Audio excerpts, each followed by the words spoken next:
everybody, and welcome to the Contingency Plan Podcast. My name is Jedi Master Dave, and with me, as always, is Darth Austin. Hello, everyone. I have a very important question to ask you. All right. I have no answer. Well, I think you will. Do you like eggs? Like eggs from the last episode of Mandalorian? The spider eggs or the frog people eggs? Goodness, what a kerfuffle over the egg thing. Are people complaining about it? A ton. Like a ton. Well, it is a bit morbid in a way. Well, in a way, but like, you know, I just... It's also entertaining. You know, I'm not knocking it, but I'm not really on social media much, and you know, you guys know that we have Twitter, and I generally just post, you know, when we have new episodes up there anymore, but because it's just gone very negative. But like the amount of stuff that was said about that is just it was pretty crazy. And then I saw a meme, you know, a meme arrives out of the smoke, and it was like, well, you guys know why Yoda was on Dagobah, right? He's like an apex predator over there. All the amphibious life was probably scared shitless. So I had a good laugh about that, just thinking of Yoda just running around catching all the frogs, maybe having a few snakes. I wonder if there were giant spiders on Dagobah too. Yeah, there were. Imagine there were. Yes, there were. Some of those, I seem to remember us talking about it on last episode, but they had those, that was concept art for that, and that was on Dagobah, wasn't it? So they had those what did they say? What was the picture labeled as, like knobby kneed or long legged? I can't remember anymore. Something like that. So I just like the concept art name. What was it called? What do you call it? That's what I was trying to think of. I couldn't think of it. It was like, that was it. It was like knobby kneed spiders, or I'm not going to look it up. But yeah, anyway, there was a big kerfuffle over that, and I just thought that was kind of funny. And a lot of theories to try and, like, you know, support, oh no, he's totally just like storing them in his stomach and he's gonna not digest them and spit them up later. Right. Well, no, they're dead. Yeah, they're all dead. I think so. They've been ingested. But anyway, so how's the week been going? Oh, it was a long week. A lot of overtime and just seemed to drag on forever. So glad it's over. Hate to be negative about anything, but yeah, definitely glad it's over. What about you? You know, it was fine. Nothing really major going on. I had a couple of days off, so I didn't even have a full work week, which was cool. Did some recording, you know, did various things, so that was fun. And I'm just going to have to go ahead and put you on blast here. Sorry. To all of our fans who would like to wish him a happy birthday. Yesterday was his birthday, so yeah. It's true. Blow him up. Blow it up. It was indeed. So I'm 42 older. years old. Yeah. 42. Yeah. Hard to believe. Not quite that old. But yeah, it was just another day. It's just sort of at that point where it doesn't really matter all that much. Yeah, it's just okay, sure. I've gotten the last milestone for a while. I can rent a car, so I don't care anymore. Yeah, exactly. That's fun. So, yeah, and then next weekend we're looking at a little backpacking trip. So that should be fun. Get out and do a little camping. Yeah, splurged a little, got a few things, spent a bunch of money at REI. You better not have gotten what I may or may not be gifting you because I have replaced something. Well, did you replace a floor mat? I did. Are you kidding? Yeah, I did the same thing because REI had sales, so I got a new sleeping pad. I was originally gonna just go ahead and get the Thermarest, but I just didn't. So I got the Climate, and one of their insulated. Their insulated one, which actually has the same R value rating as the Thermarest X Lite. So gotcha. I ended up getting the switchback. I can't read it from up here; it's too far away. But the super thick closed foam cell orange pad. Okay. Gotcha. Yeah. Gotcha. Yeah, it was like $40. It's a decent deal. The last one I had was garbage, so I wasn't gonna buy a cheap one. I almost bought a pillow too, but we might have to make a trip up there before we go camping. You might, but I mean, so what you have isn't inflatable. No, this one isn't inflatable. Well, then you can have an inflatable one too, and figure out which one you like better. There you go. We can test them out for the other channel. Yeah, exactly. So anyway, yeah, no, I was up on that as well, just kind of looking around and wanted to replace it for one that was a bit more, maybe not 4th season, but at least deeper into that 4th season, or at least the start of that 4th season. So. Well, it's gonna be a little bit chilly for us, so definitely want to. Yeah, I mean, but it's not gonna be terrible though. By the weather, it's like high 50s, and then maybe mid 40s for the nighttime. So that shouldn't be all that bad. Should be pretty comfy, I think, at least given gear. Yeah. And I do have another thing that came in one of these subscription boxes that I'd been unboxing, so it'll be a compliment to your existing sleeping bag, so that if you want to add an extra layer of warmth, there's a liner. And I kind of looked at it, and I was like, oh, really? So for those of you who don't know, I have a YouTube channel, Dave's 45 Auto. Pretty sure I've mentioned that before, blah, blah, blah. Anyway, so I've been doing these subscription boxes because I'm really bored. Well, most of the ones are like gear related, right? And I opened this box, and it was like, so it was the liner, it was some fire starting stuff, which is cool, like a drink mix, and then a gel, and then an energy gel. So I looked at that liner, I was like, what the hell would I ever do with this? And the thing is it's also patterned for a mummy bag. It's like, I don't even have a mummy bag. Nice. And I was like, wait a minute, I know the perfect person to regift this to. No, I mean, I couldn't imagine we'd ever go out when I need a liner on top of a mummy, but if we do, well, you never know. It could be there, and then at any rate, you have it just in case you want it. Because, right. This is getting real super Star Wars here. So the Star Wars military sleep system, the military sleep system is a 3-layered bag. So you have like your inner, your middle, and then your bivvy. And I don't remember what the rating it's supposed to go down to, but it's super low rating for temperature. But you can shed layers and I'm just going to use the inner layer because it's like summer or something like that. So. Right.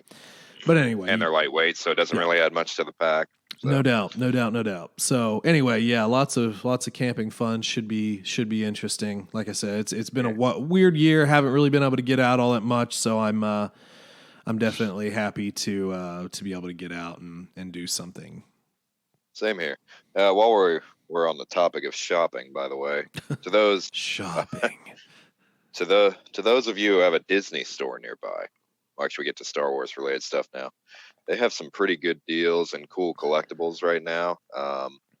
They've got some decent action figures with pretty decent sounds and whatnot, but I don't know if you've ever been to a Disney store, but the big thing for them is they'll do like these little action figure packs just with little bases just to decorate a room. And they're usually a decent price, but they have a Mandalorian themed one. Cool. Yeah, they've got Mando, I think the mechanic. I'm forgetting his name again. Grief. He who should be forgotten. Grief Karga? Yeah. I might actually remember that name now. And right. And Moff Gideon with the Darksaber and whatnot. So they have, and they're all really well done. They're like Black Series almost. So cool. And it was only around $30. So for anyone who wants to get some really cool collectibles, good place for that. They had some really good child gear too. Still waiting on someone to come out with the shell that will follow you around like on wheels. That'd be cool. Bram. Yeah, that'd be but interesting. They do have a little Baby Yoda animatronic toy where you get this little wrist controller, kind of like what Mando has for the crate. and he'll follow you around and do things based on that. So kind of a cool child's gift. Yeah, that's fun. That's fun. Shopping around. Yeah, very cool. Just waiting on them to get some cool lightsabers, Yeah. high quality ones. Well, we talked about this before, but the whatever shop Disney online, the Disney shop online, did have a lot of the sabers from Galaxy's Edge, the ones that they sold exclusively at Galaxy's Edge. But the issue is they sold out of them because I was going to get the Episode 1 Obi-Wan saber. And I just... Super awkward, uncomfortable one. Well, I mean, the same could be said bad. about Luke's saber too, or Anakin's saber, or Rey's saber, depending on which side of the fence you fall on. Yeah, the little box on the side kind of makes it impossible to hold with two hands. Comfortably, at least. You can, but it is definitely odd. But anyway, yeah, they had those, and I think that I was actually going to go just take a look real quick for it, but I know that they sold out real quick, and it's like, dang, people want to. But there again, I actually want to go to Galaxy's Edge and like make a lightsaber and all that good stuff.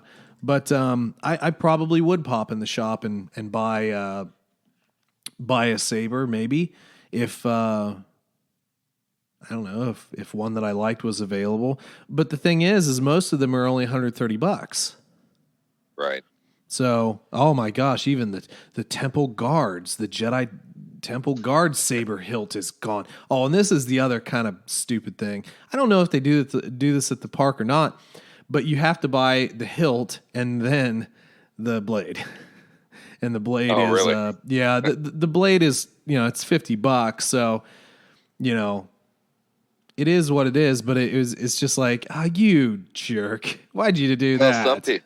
Some people, it would benefit some people a little bit because I don't know about you, but like for displaying, I wouldn't keep the blade in if I'm going to like put it in a glass case or anything like that. So, yeah, I mean, it just depends on how much the price is for both. If it's really cheap for the hilt, then it's not a bad deal. Yeah, for sure. But I mean, at the end of the day, I would like to kind of be able to do stuff with it. Oh, they have Ventress's in there. So you can get one of Ventress's curved blades for, $140. Yeah. I think we just, barring COVID restrictions, we need to plan to take a trip down there. Yeah, I mean, I'm already kind of in that vein. I have been in that vein. I know originally myself, Ez from Hyperspace Hangout, and Lindsay from Clashing, we were all kind of talking about going down at some point. But yeah, I mean, it's still COVID-y, and depending on what happens, really more so at the beginning of the year, we'll sort of see what we have to do or what we don't have to do or what we don't choose to do or what we rally. No, just kidding. We're not getting into that.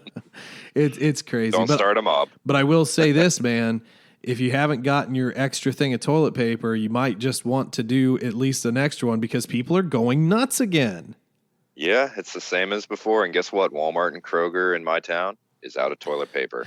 Even the jumbos. Well, see, the thing is again. 2 weeks ago, I do this where I buy enough to last several months because that's just how I've always bought it.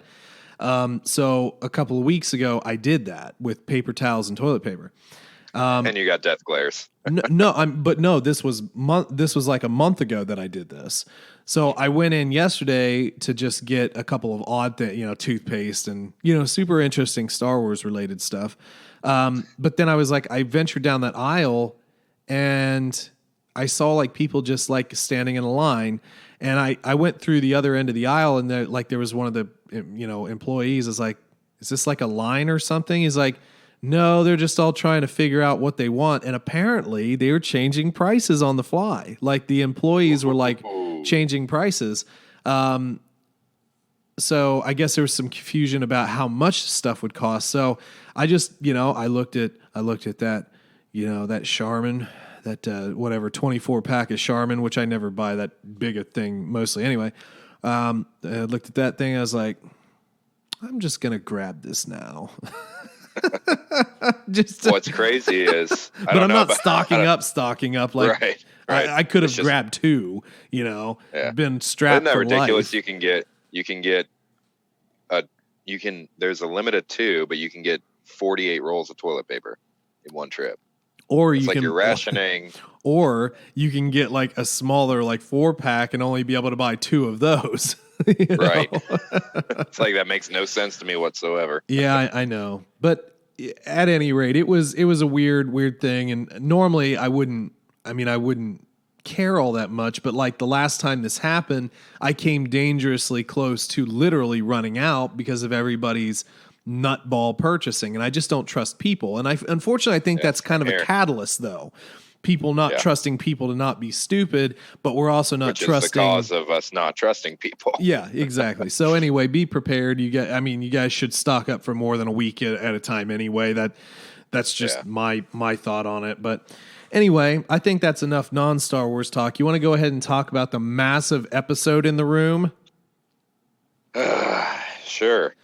God. Man, I'll tell you what, based on the trailer we got, that was all just the first half of the season. We've pretty much seen everything now from that trailer. True. From the trailer, yes. So listen, I think let's go ahead and do first thoughts on it. And guys, just free spoiler rain now. It's on. What were your sort of like first thoughts? Like it, not like it? Well, there's one glaring issue that I didn't like, and I know that you're going to feel the same way. We'll get to that when we get to that. It was entertaining. There was some really good fight scenes, a lot of funny Baby Yoda stuff, but it didn't overshadow anything. And the setup was interesting, but I just feel like, I don't know, we're rushing past these characters way too quickly. Yeah, but it's still Mando-centric, so I'm okay with that. So it was a good episode all around. Okay, so we're probably going to have some mild disagreement then, because this was the best episode of The Mandalorian period for me. Oh, really? It was the best episode of both seasons for me, because it finally started feeling like we are in the Star Wars universe. I agree with that part. That's definitely not the issue.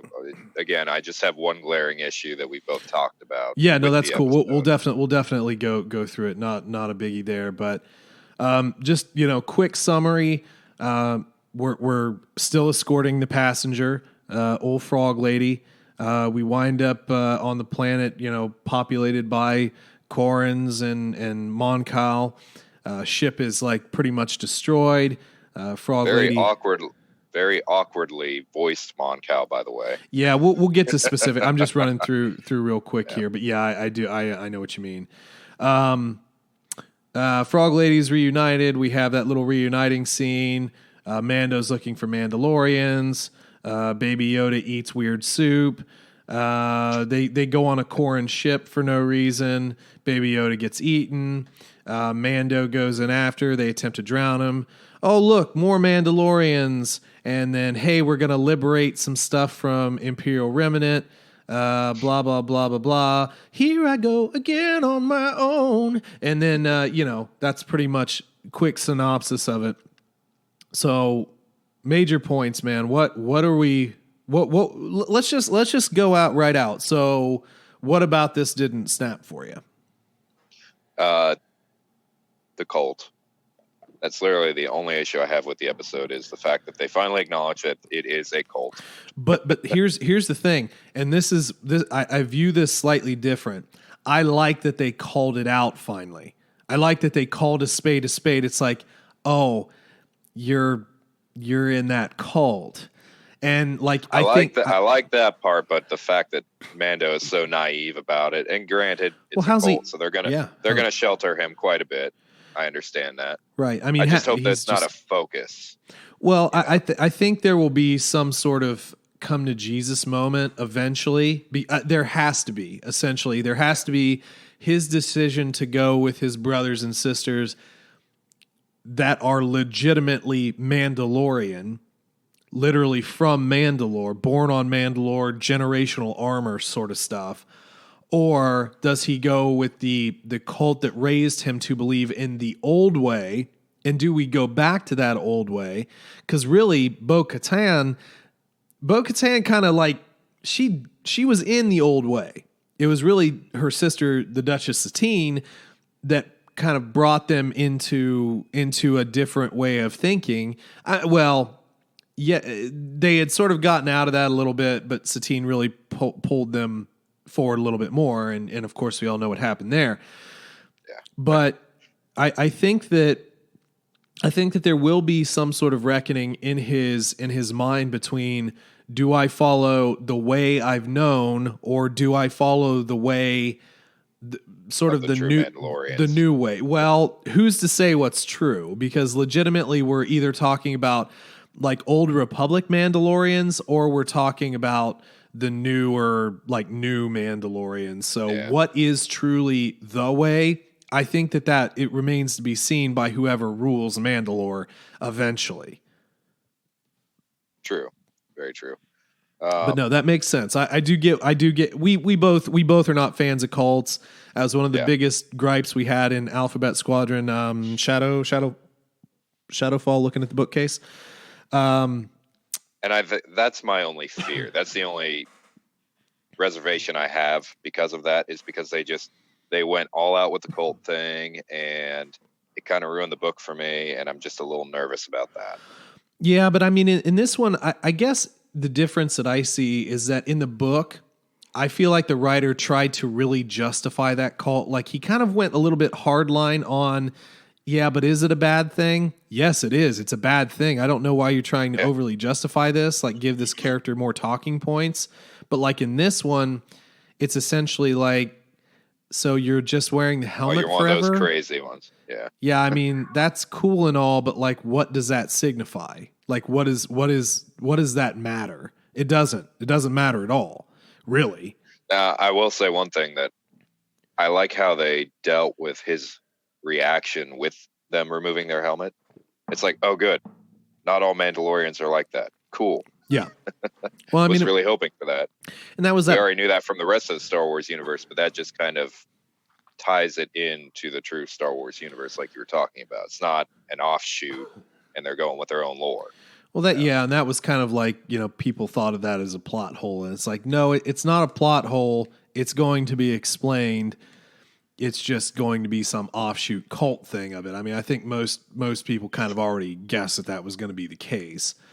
But yeah, I mean, realistically, just tying into that conversation, obviously we see Bo-Katan, played by Katie Sackhoff. I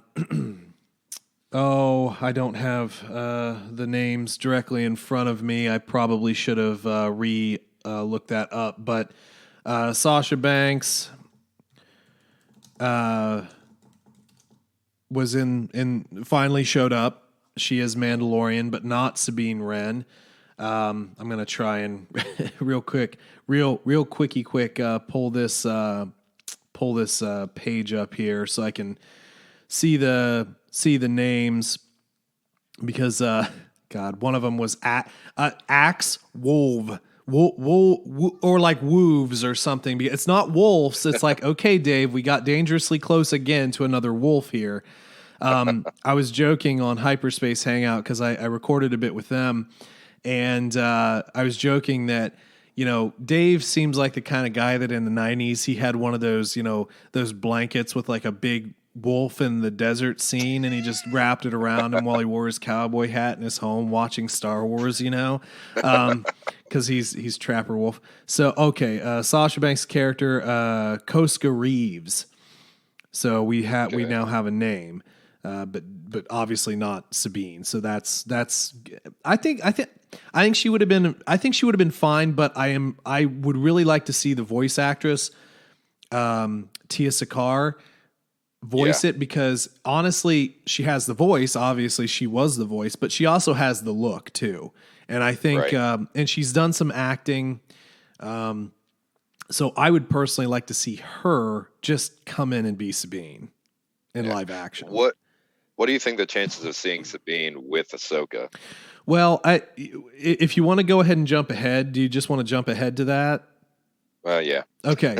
Why so, not? well, here's my thing. Here's my thing about that whole deal. So we get the mention of Ahsoka. Okay. Bo does point Mando in the direction of Ahsoka. I have a very light theory here that Sabine will not be there with Ahsoka. We have to consider the timeline. Okay, this is several years after the events of the ending of Rebels. And seeing as we're probably not going to get a final season of Rebels, what I am wondering is if when Mando finds Sabine then brings Mando and Baby Yoda to Ezra Bridger. And we have Ezra Bridger kind of being that Jedi. Because again, even in this, it's like Bo doesn't exactly say Ahsoka is a Jedi, which she isn't in technicality. But just defined her. Yeah, but I'm just thinking we show up, we see her, and is like, I have someone who can teach him, who can train him, who can guide him. And then we get the reveal of Ezra Bridger. Because where are we going to get that? And hell, it would be great if Thrawn. I was just going to say, wouldn't it be awesome if Thrawn was mentioned maybe in some way? Yeah, maybe Thrawn and Ezra are kind of like conversing or doing something together. But my whole thing is when are we ever going to bring these characters back? And because there's such a time, it's like, well, listen, if Ahsoka's stationary on a planet by now, either one, they're going to Luke Skywalker her and she's going to give up, or two, she's already found him. There's only two options. Anything else would be quite disappointing, really. If they Luke Skywalkered her, I would be very disappointed because it's such an overused trope. They did it to Yoda. They did it to Luke. They almost kind of tried to do it to Rey. I just want to see it end. I want to see that sort of disparaging old master thing just end. It's like, no, she accomplished her task. She found Ezra and Thrawn. And now Thrawn, or not Thrawn. Well, Thrawn could take Baby Yoda. That'd be fun. Let him go live with the Chiss, and he could be a Skywalker for real and do Chiss things. But no, I mean, I just think about that. If he became a Skywalker, it's like, we usually get Skywalkers for 13 years, but this one's been a Skywalker for about 100 years. for life. But the only other way that could work, and I'd almost be okay with it, just following the theme of, I'm going to put you on a mission, Mando. You're going to help me. Maybe he ends up helping her find Ezra because they would have a mutual interest in finding him. Because we're not going to find many other Jedi at this point, so Ahsoka and Ezra are going to really be his best bets. Yeah, but do you need another fetch quest? How many good at fetch quests. But yeah, how many fetch quests do we need to do at this point? To just get. I think we just need to get to the point. I really would kind of be a bit disappointed if we use the Mandalorian to just end Rebels. I think you should have either ended Rebels with Rebels or just end it. I don't think you need to end it with him. I think he'd be a better setup. And I don't necessarily think that finding Ezra is necessarily the end of Rebels. Well, no, it is the end of Rebels, though, because what happened at the end of Rebels, they're searching for Ezra. That was the climax. But finding him doesn't have to be the very end of the show. I mean, we could move on past that point. Yeah, but why would you do that with the Mandalorian? Because legitimately, you're tying too much down on an existing storyline, and you're not furthering the Mandalorian. True. That's just my opinion. I just don't think you're furthering the Mandalorian by finishing up the Ahsoka's quest by sending the Mandalorian to help find Ezra. And anyway, I mean, my God, that's going to take him beyond this known galaxy. So then you have to scratch whatever you could be doing with Mandalorians, like in this galaxy. True. I just don't. I just kind of. I don't know if Ezra will be there, but. Again, if he's not, it just sort of seems like either if Ahsoka's stationary on a planet, it means she's given up, in my opinion. Maybe she's just meditating on it or something, but I mean, she's not getting younger, and I don't know what the lifespan of her species is. I don't know if that's been established, has it? Well, the only other one really that there is to talk about is Jedi Master, the one that Grievous kills. What's her name? And I think she was around 150. I want to say. Tagrota. Let's see if we. What was her name?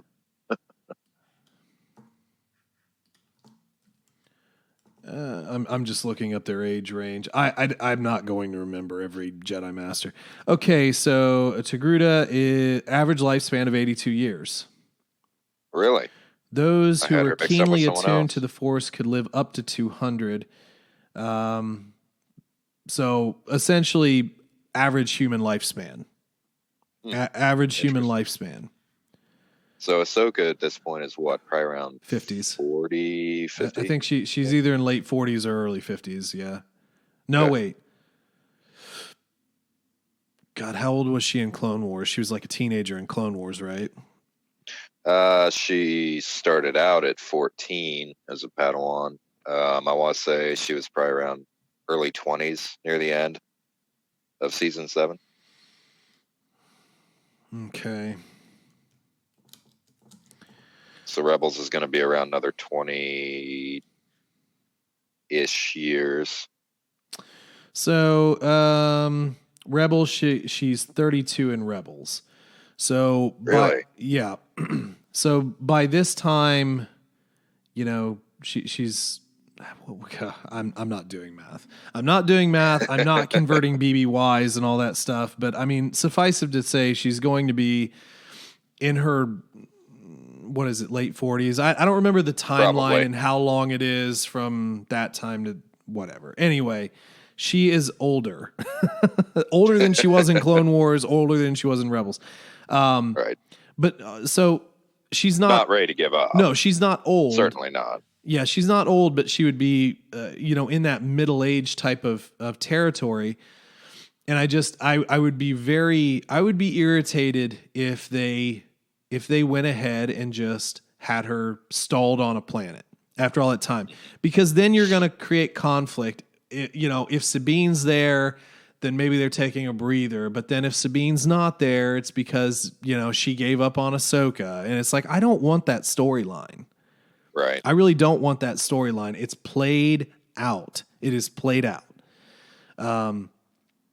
So I would, especially in Star Wars, for sure. But I just think it would movies in general. Yeah, I just think it'd be cool if Ezra were there, but then that does kind of lend to a pass off of Baby Yoda, though. Well, and that's kind of what I was going to get to. I think that what we're going to see is Baby Yoda is at least going to be left with Ahsoka after an episode of two of her getting to know Mando, so he can go back with Bo-Katan and fight Moff Gideon. I think that's what we'll end up seeing happen. I don't think Ahsoka is going to get involved with that fight, but I think she'll end up watching Baby Yoda. Mm-hmm. And I think we might end up... I think it'd be cool if we did a slight time jump. Maybe this conflict with Gideon takes a year or two, and when Mando goes back, she's already started training Baby Yoda, and he's kind of getting to the point where he can kind of control his powers a bit more. Because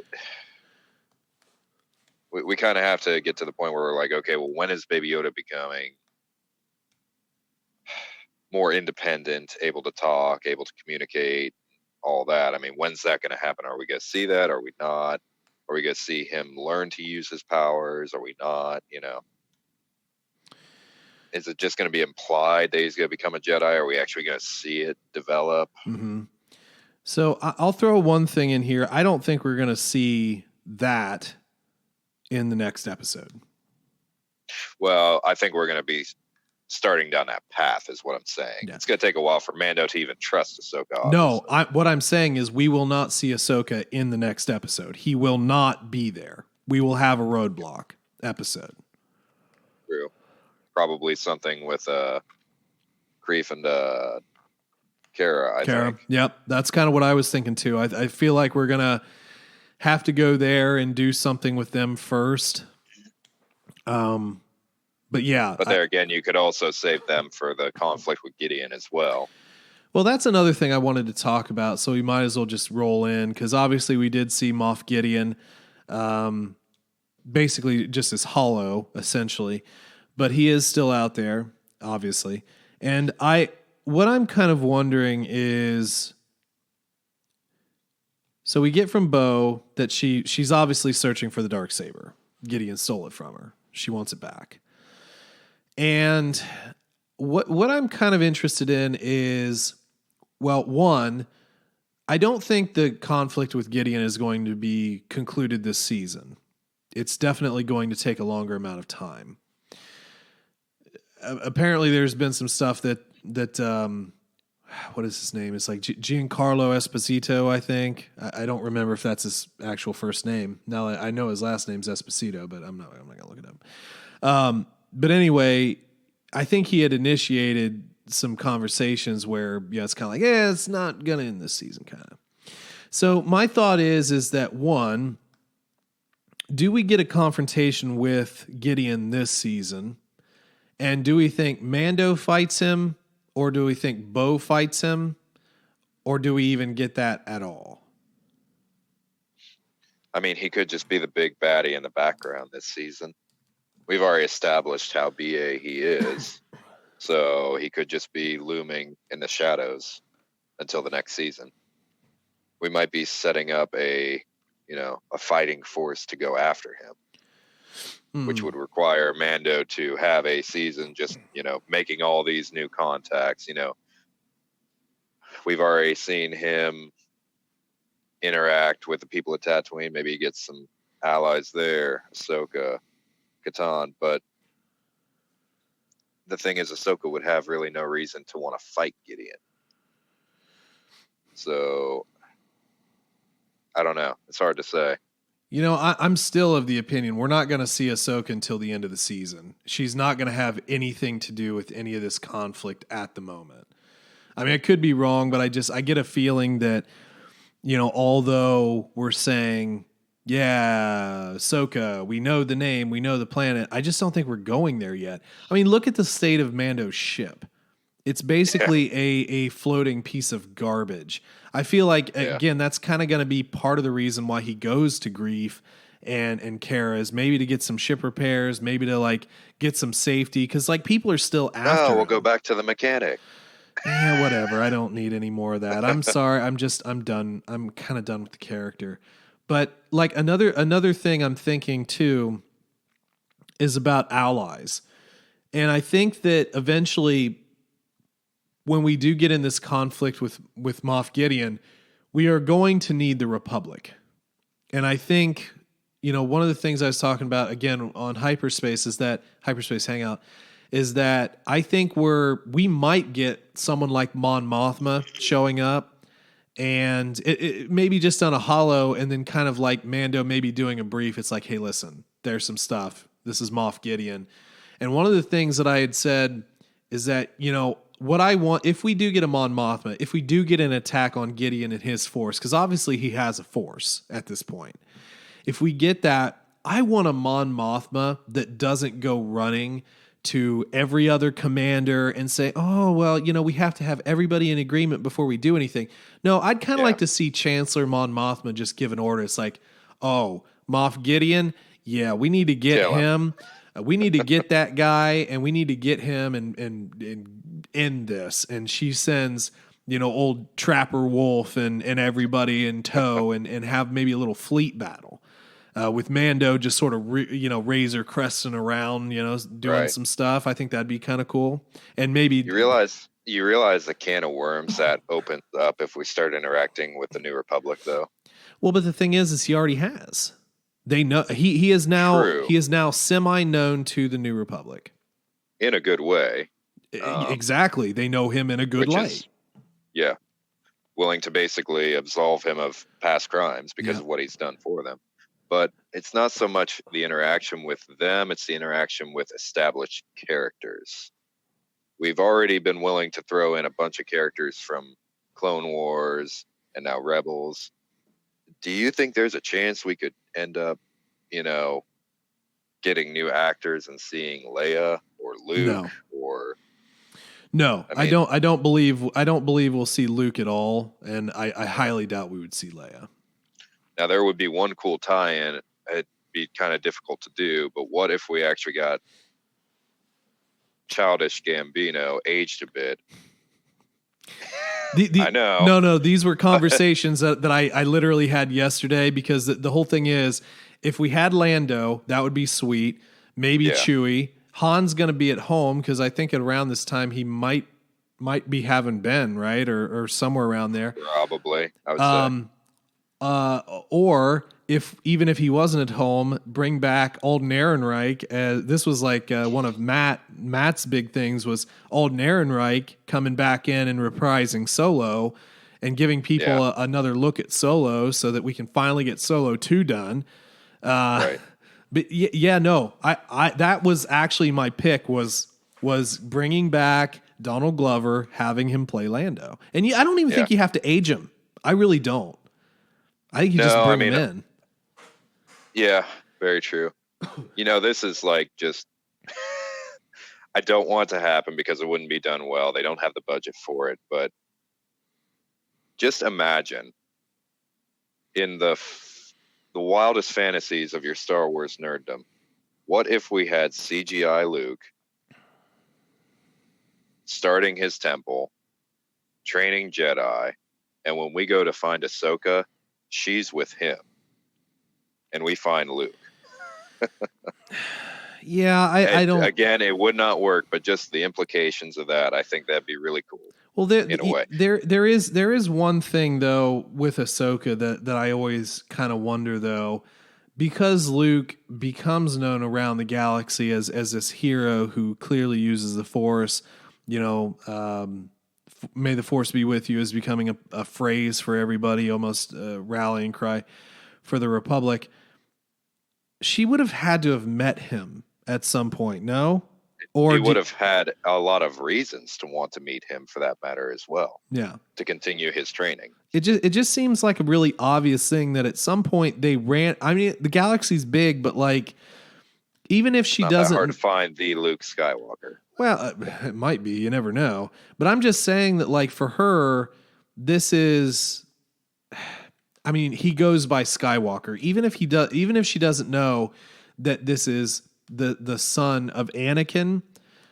Oh, another person out there called Skywalker. And then as soon as she gets close enough, he must be Chiss. Yeah. Well, I'm just saying it would seem odd that she never would seek him out, or they would seek each other out, because the whole thing is like Ahsoka was Fulcrum. Ahsoka was a part of the rebellion. So I know Fulcrum was technically like a secret, deep underground, but I just don't know how. Well, I guess you could keep her a little bit more secret than you could Luke, but the fact, I don't know. It's the opportunity. If we never get to that point, it's just kind of an opportunity lost, I feel like. Yeah, because it'd be so fitting in a way for her to be able to continue his training in some way, seeing his relationship she had with his father. Yeah, but I'm gonna hard stamp that down. Luke Skywalker will not be in this show. Leia will not be in the show. It would have to blow up so much. There would have to be such a bigger budget for that. They did a good job with CGI Tarkin, but I don't think CGI Luke and Leia was not all that bad, though. No, they're fine, but this is a practical show. They're not. I don't see them wanting to do that. And plus, having to handle Luke Skywalker in any capacity, I mean, it seems like a little bit too daunting of a task for the show. And again, you are taking away from the Mandalorian, which is sort of why I think this season is going to be a little bit more centered around, the actual Mandalorians and kind of more dealing with, what's up with Mandalore? How are we going to get here and more of this Imperial remnant than it's going to be about the Force. Very true. And I guess we'll just set that aside with the potential Ahsoka series. That would be a really cool thing to have happen.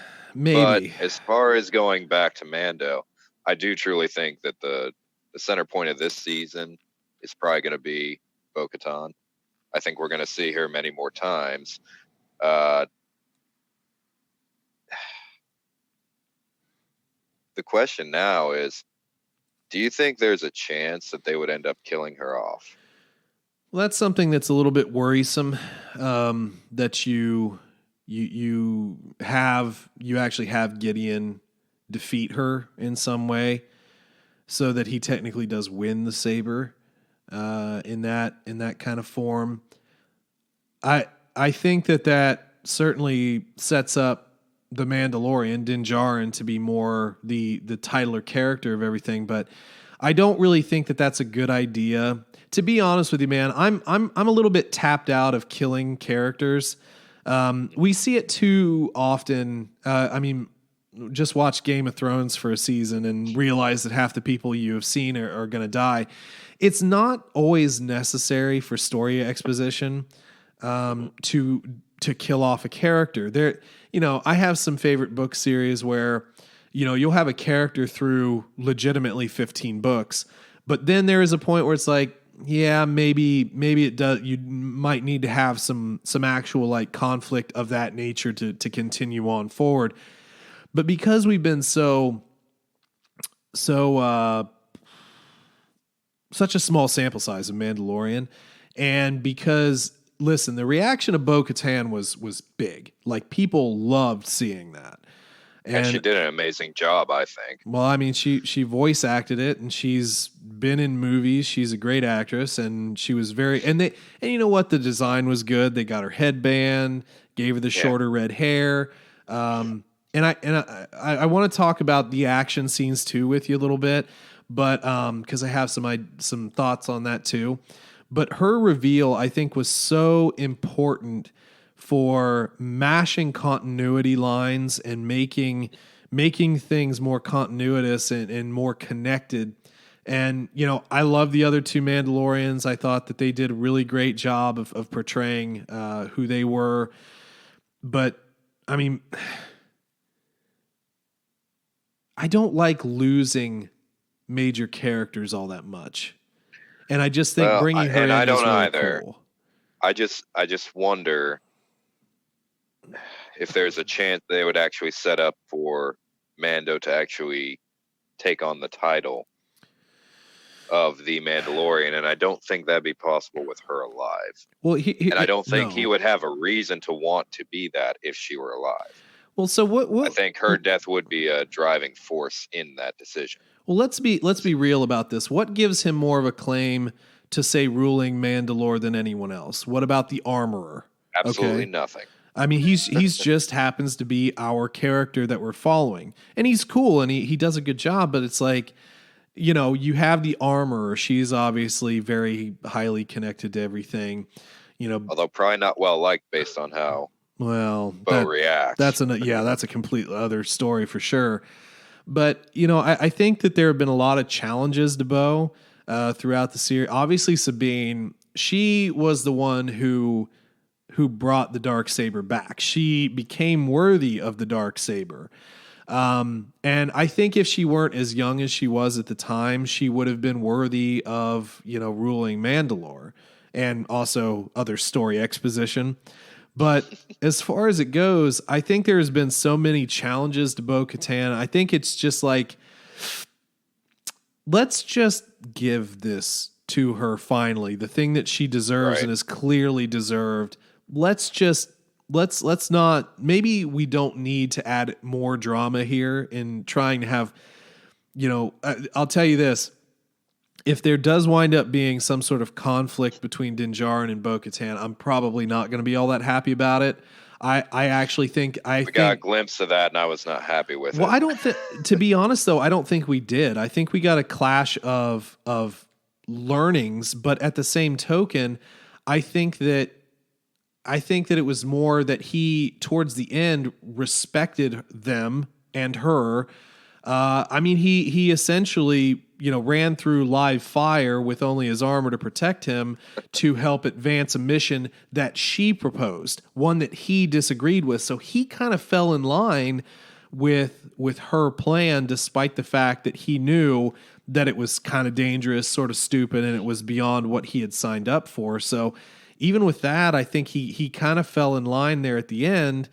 And I think it sets it up nicely for if we do get a confrontation and if we are able to secure the Darksaber from Gideon, it would lead her to, ruling Mandalore. But I will say this, it does plant a seed in my mind that one of the two of them won't make it out alive at the end of when we finally wrap on the Mandalorian as a whole. Yeah. Yeah.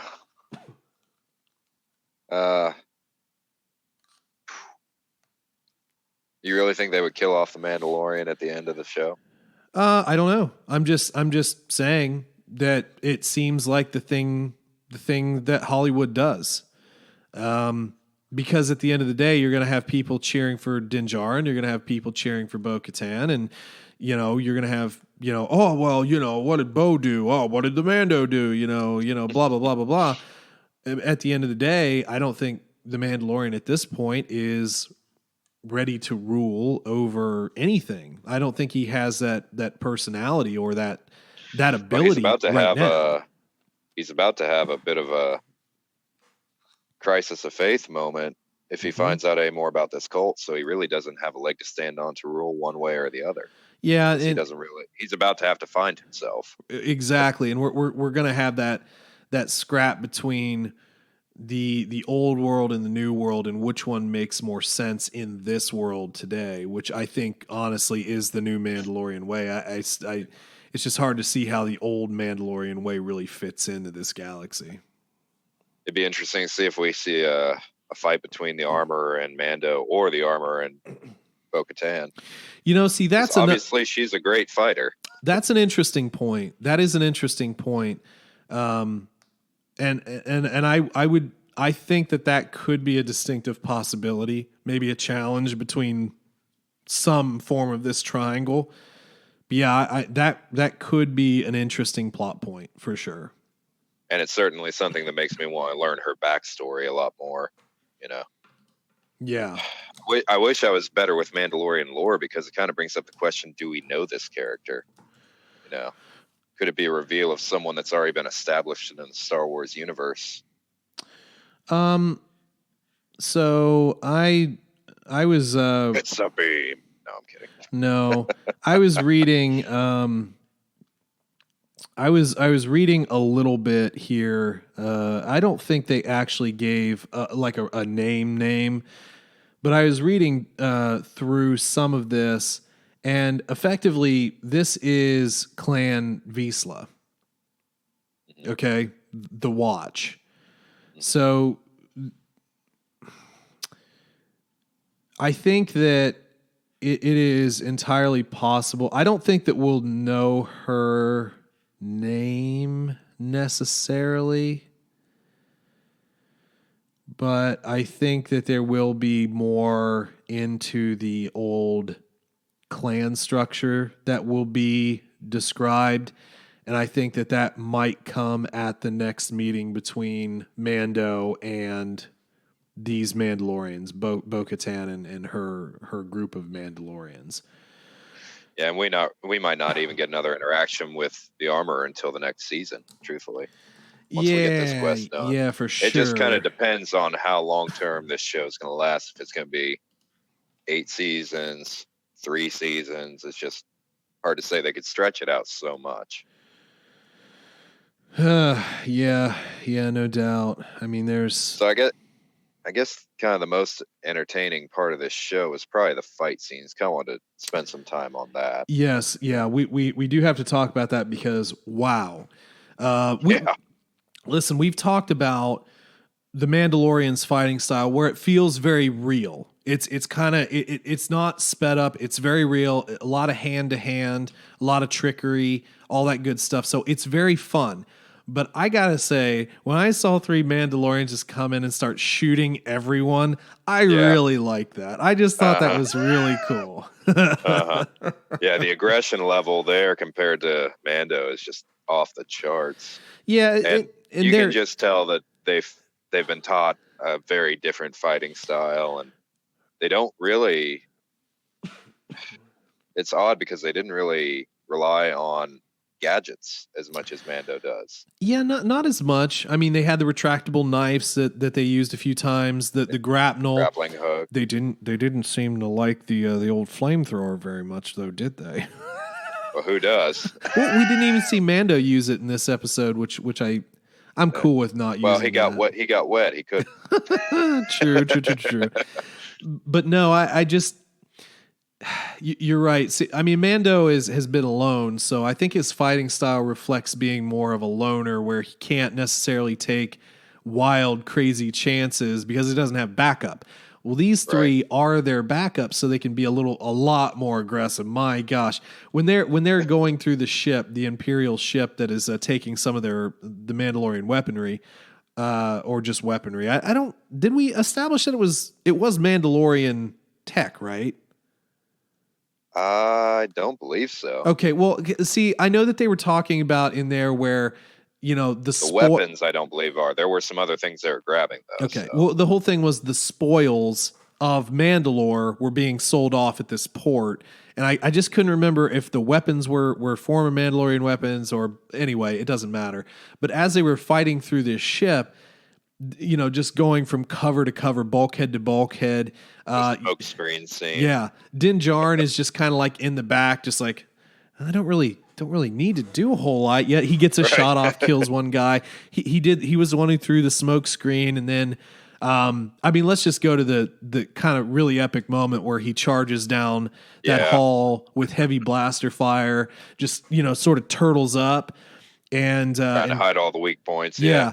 Now, hey, do you think Boba Fett could have done that with his little tiny armor plate? No.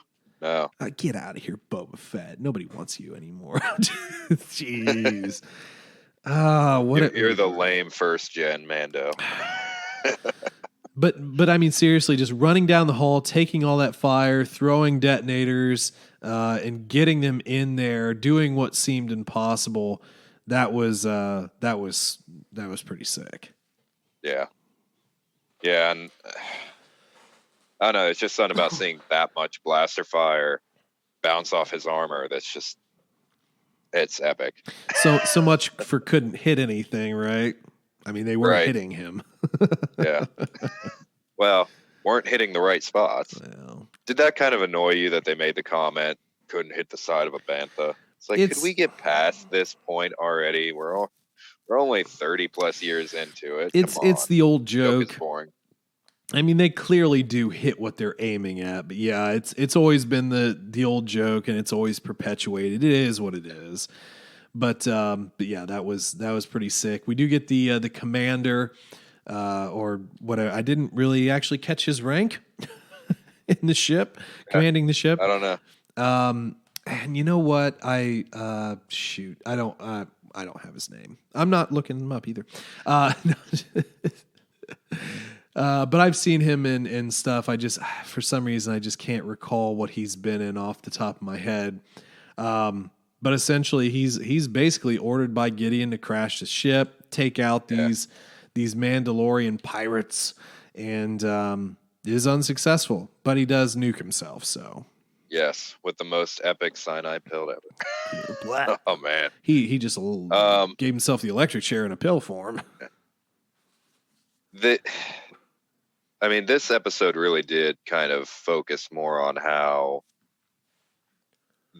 as the Empire crumbles, their value for life deteriorates more and more, and it's really just about not getting captured.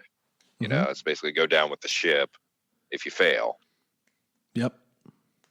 So it was kind of cool to see Gideon's stance on all that. I mean, basically he says, I couldn't care less about you at this point. You've already failed, so go jump in a lake. Well, I mean, and that is the thing, though, unfortunately, because they're fragmented and they're not the big bad empire anymore. they're going to go into sacrifice mode. The sacrifice is necessary. I want to go over two other things, and then we'll probably wrap up, unless you have anything else aside from these two things. So, one, an interesting point that was sort of brought up in Hyperspace Hangout was: is there a baddie that is bigger than Gideon? Like, do we see another one, and who that might be? Does it lead us to Rey Sloane? Do we get any mentions of the Emperor or anything like that? What do you think about that? Or is just Moff Gideon just the big bad for this show? I think it'd be kind of a really good tie-in to have Sloane. I think that'd be pretty cool. I mean, we could have. Do you think they would incorporate the Emperor droids? No, I don't think they will. Yeah. Because honestly, I don't even think that Gideon would be the type to follow one, truthfully. Yeah, I don't know. I mean, I'm cool with not having an Emperor tie-in, but I think it would be really cool to bring in Sloane, at least in some piece. But of course, we have to watch timelines. We do have to watch timelines, because at this point she should be in the unknown regions, kind of dealing with her super clones and the first inklings of the First Order. So she should already be out there. And how much influence does she have over the rest of the remnant at this point? But it seems like Gideon's little whatever, we don't know how many people he has, but it does seem like they're really well organized, or at least have some force. So I don't know. I would like to see Sloane, though. I thought there was a big missed opportunity in the movies to bring her more into the forefront. So I think it would be cool to see her come through here. Yes, I agree. I don't know where they would go from there with her in the show, but I just mention her, right? Yeah, I don't think they could really make her a driving force, a true bad guy, because of continuity we already have. We wouldn't want too many conflicts with her, but sure. I can't really think of any other big baddie you could add but her, truthfully. Agreed. Yeah, I agree with you there.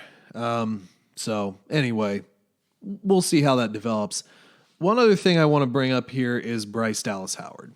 All right, director of this and in last season's Sanctuary, which was another one of my favorite shows episodes, and that was where we got Cara Dune. Same. What is up with this? What is up with her? I mean, where did she just come out of that she just like can make these epic things happen? Oh wait, who's her father? Ron Howard. Yeah. I mean, I think she learned from Dad and is making her well. I mean, she's also an actress too. She's been in the Jurassic World movies, which I haven't seen. I have seen none of those. Haven't watched any of them? Absolutely zero of those movies. Really? Zero, man. Oh. I mean, I'm not gonna say they're as good as the original Jurassic Parks, but I just don't care. They're worth a watch. Yeah, I just don't care. Raptor trading. Yeah. Yeah, it's fine. And I like wow, I'm forgetting his name. Yeah, I can't think of it either right now. Andy Dwyer, whatever. Google, save us from ignorance. That is really weird. Yeah, I've completely forgot his name. I can clearly see it. Chris Pratt. I knew it would come to me eventually if I mumbled enough.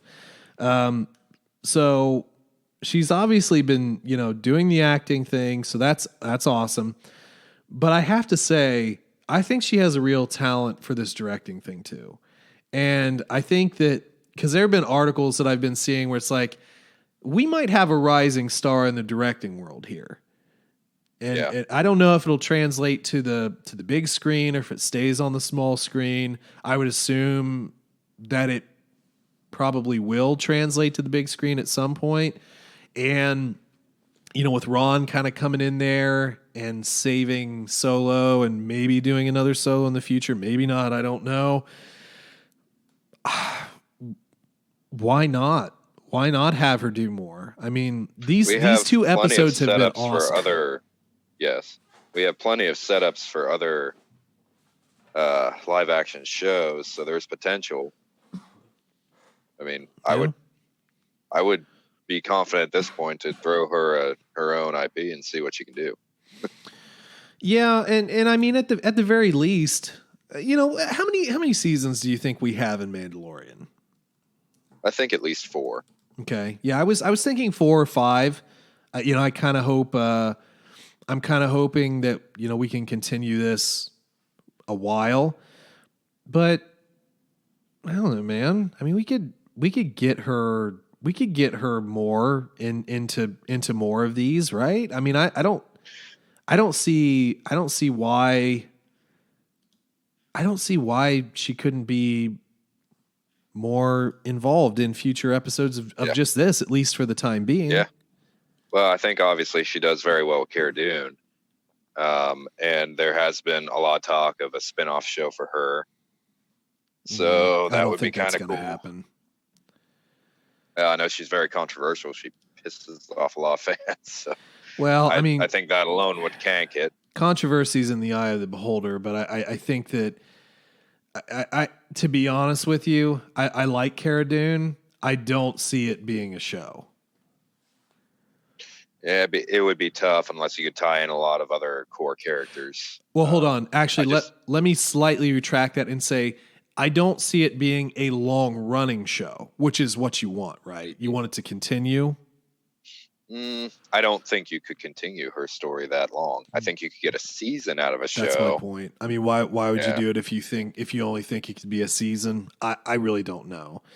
One other little interesting tidbit here. So our next episode, named to be determined, which I don't think we even mentioned that this. So chapter 11, the Heiress. But our next chapter, I don't know if I like this whole chapter naming thing because it's clearly episode 3 of season 2. Next is episode 4, chapter 12, season 2. But it's directed by Carl Weathers. Okay. And then the next one is going to be directed by Dave Filoni, written and directed by Dave Filoni. Episode 5. That'll probably be a big one. Do you think that's going to be the Ahsoka one? I think he would literally explode if he didn't get to do it by then. Dead serious, though. I cannot. Okay. Now, I didn't even really remember this, but listen, Carl Weathers is directing our next one. Come on. You know it's going to be on. You know him and Cara are going to be in that one. And then episode 5 is going to be Ahsoka now with Dave Filoni. We all know what's going to happen now. Maybe not. Who knows? I just imagine him going up to Carl Weathers like, hey, you want to meet Ahsoka? You want to be in that episode? Huh? You want to be in it? Come on, dude. Come on. Set it up for me. You got to write it first. You got to write it.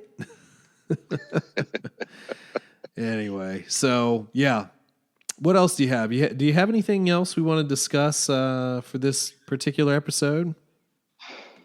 The chowder. No.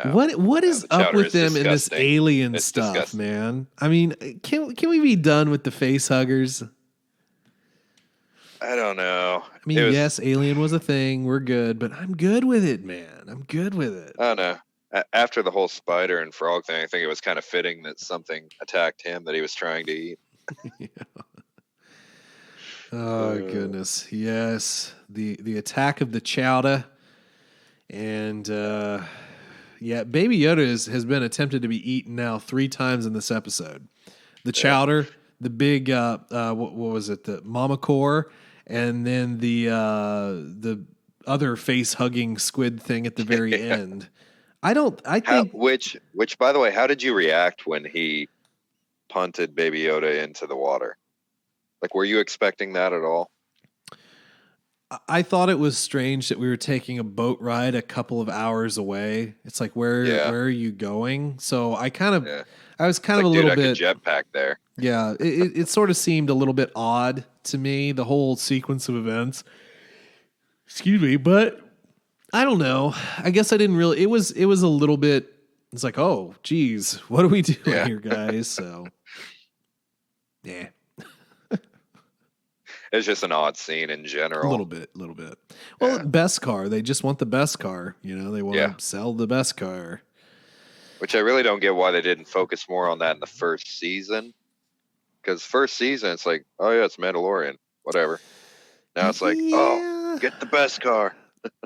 Like literally from the very beginning of the first episode. Yeah, until now. You're right. That is kind of an interesting point. It was all about the bounty on the child, and now it seems like maybe they're after the child, but they're probably after his armor. Kind of makes you wonder if Gideon has affected the prices. Maybe. You know, trying to get people to hunt him down. Maybe so. So anyway, anything else? No, I think we've hashed this one out and had plenty of theories.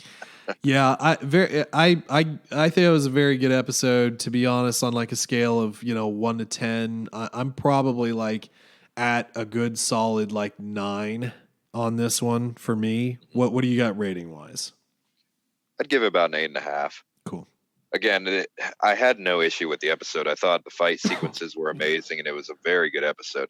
It's just I'm worried about the cult thing. I'm sure they'll clean it up pretty soon. So. No doubt. I just hope we don't have like a 3-episode arc of Mando trying to find himself, because his whole life's been a lie. I've been quested to find myself. He's just kicking a piece of Beskar down the sand dunes of Tatooine. Jeez. Shooting some raiders randomly. Couple womp rats. Yeah. Goodness. Going for a little jetpack ride. Going. Yeah. Oh. Yeah. Okay. Well, anyway, folks, hopefully you guys enjoyed the conversation. Actually, I apologize. We're not done yet, because I actually have a transmission that came through here from good buddy Chase. You can find him at These Are the Voyages, the podcast, if you like Star Trek. That's a good place to go. So he kind of had a couple of thoughts from our last episode. So I'll read out his message that he sent me. D. Bradley Baker is one of my favorite voice actors. He has made a name for himself for being the guy that makes creature noises on various projects, which isn't surprising that he was in the second episode of Mando filling in, so to speak. I'm not a big fan of the Tatooine mechanic and don't really get her connection to the story.